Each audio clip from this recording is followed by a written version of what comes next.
Mae un o fy hoff straeon am Iesu yn digwydd ar draeth ychydig fel yr un yma.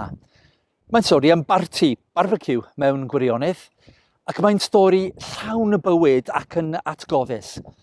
Gallwch chi bron aroglu'r bara a'r pysgod ffres sy'n coginio ar y tân. Ond nid trip arferol ydy hyn. Dych chi ddim yn dod at eich gilydd gyda'r meirw fel arfer, ond i bai eich bod chi'n paratoi seance neu rhywbeth felly, ac nid yw hyn i'w argymell gyda llaw. Felly, mewn gwirionedd, ni ddylai Iesu fod yma, oherwydd nad yw'r meirw yn fyw. Ond dyma fe, ac mewn y gwirionedd mae'n ymddangos ei fod yn fywiog iawn, yn siarad, bwyta, meddwl, ac yn adlu'r un gwynt a'i ffrindiau. Beth am rando mewn ar y stori yng eiriau un o'i ffrindiau?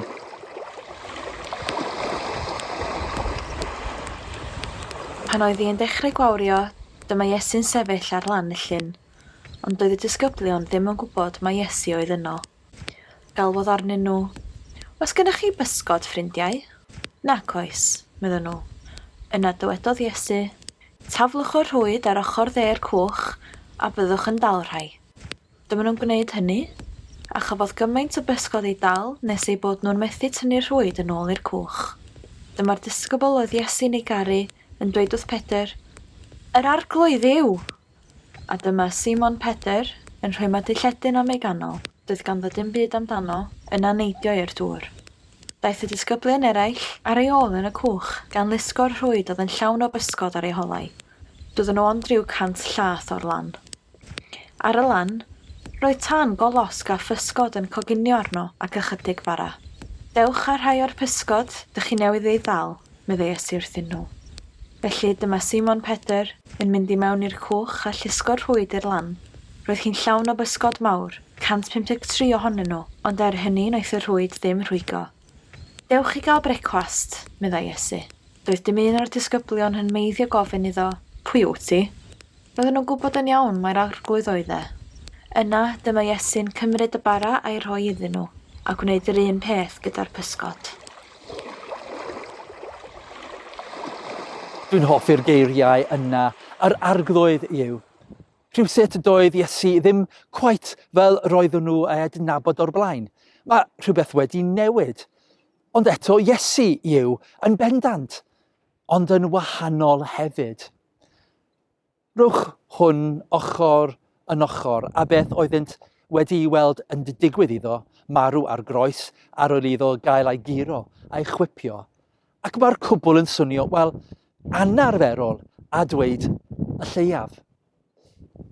Rwy'n hoffi iawn o feddwl am Iesu, yn ail gysylltu a'i ffrindiau, a oedd yn meddwl bod yr holl beth wedi dod i fewn mewn ffordd ofnadwy gyda'i farwolaeth a phopeth yn chwalu. Mae'n fel bod Iesu yn dweud rhywbeth am ein gobeithion ni yn cael ei chwalu, a'i sathru fel sy'n digwydd weithiau. Weithiau, dyn ni hefyd yn profi teimlad o anobaith. Ond nid yw'r stori yn gorffen gyda'r methiant llwyr.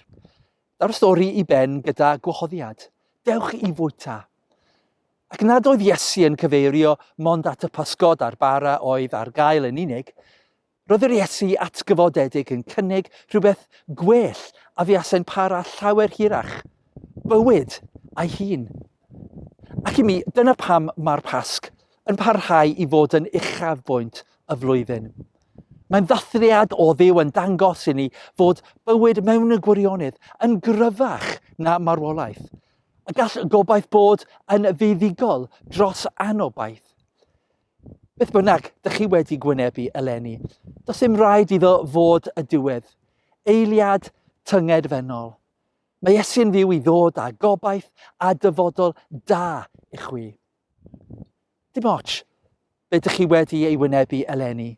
Gall y Pasg fod yn ddechrau stori newydd i chi. Rwy'n eich gwahodd i gydnabod Iesu ac i glywed mwy amdano yn eich eglwys leol. Mae Iesu'n eich gwahodd i gymryd y cam nesaf gyda gef tuag at fywyd sy'n llawn gobaith a daioni.